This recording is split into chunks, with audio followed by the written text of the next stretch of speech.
it is World Bee Day here on your Feel Good Breakfast Show. You're just opening up here on S3. Of course, it is time for tech news, and you might think of beekeepers as mere honey producers, but they are part of a growing trade where they lease their hives to farmers who need bees to pollinate their crops. Now, Grant Hines, our tech guru, is joining us now to talk about some of the technology geared towards saving these important insects. Grant Hines, you're looking... Bees are one of the most important, if not the most important insect that we have. Actually, the whole of our ecology is super important, but bees are like the reason we get all of our foods. All the foods that we farm in South Africa, we need bees. So the best way to look after bees is to not eat their honey and keep them going. I'm a firm believer in that. But we need to make sure that we look after their beehives and that the populations are increasing. And technology is playing a big part in that.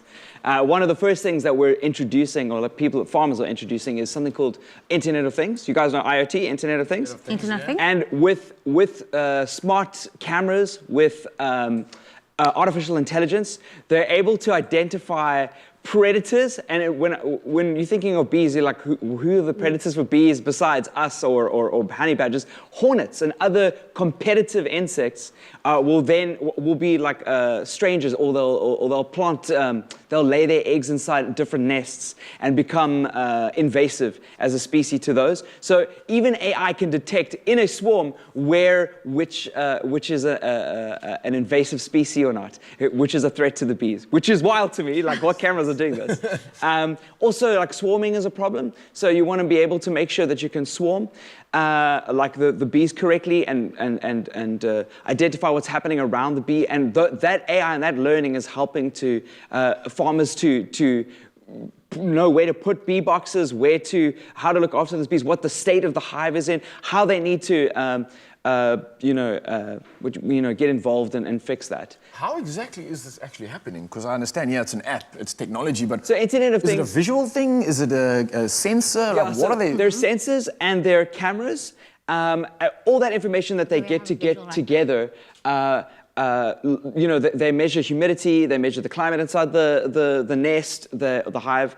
They have other cameras that are picking up the animals around them and identifying the shapes of the swarms, where the bees are going, where they're coming from, and all that information is collected. Oh, wow. And harvesting that information allows farmers to make like smart decisions. Yeah, so you can tell exactly what the state of the nest, the hive, the entire swarm, etc. Exactly. That's incredible. How wow. accurate is these apps with regards to this? They are, as far as I know, I'm not a farmer, but as far as I know, they're relatively accurate. And with all artificial intelligence, the more we use that stuff, the smarter it gets. The more information you can plug into the algorithm, the better the estimates are, and the better the math is. Informed decisions. The next one is called BeeBot, which is really interesting. Okay. BeeBot? Yeah, BeeBot. It's cute, right? BeeBot is usually, it's not really for commercial farmers yet. It's mostly for hobbyists.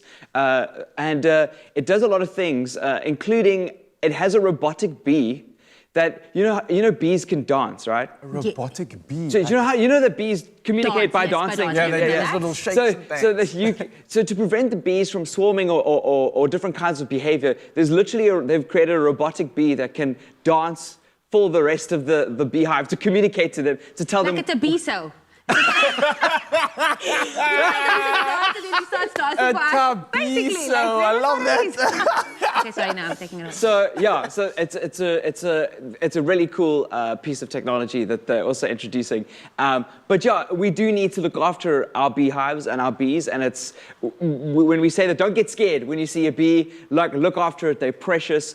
Our entire food ecosystem relies on this one insect, and their populations are diminishing. So we need to look after them with as much technology and as much common sense that we can. Oh, I love it, man. Gronan, thank you so much, because at the same time I see tech providing some educational value to this too, which is a massive component to this game. So onwards and upwards we go. We are being extra careful when we venture through, but we are having fun while we do it too. So stick around, of course. More to come.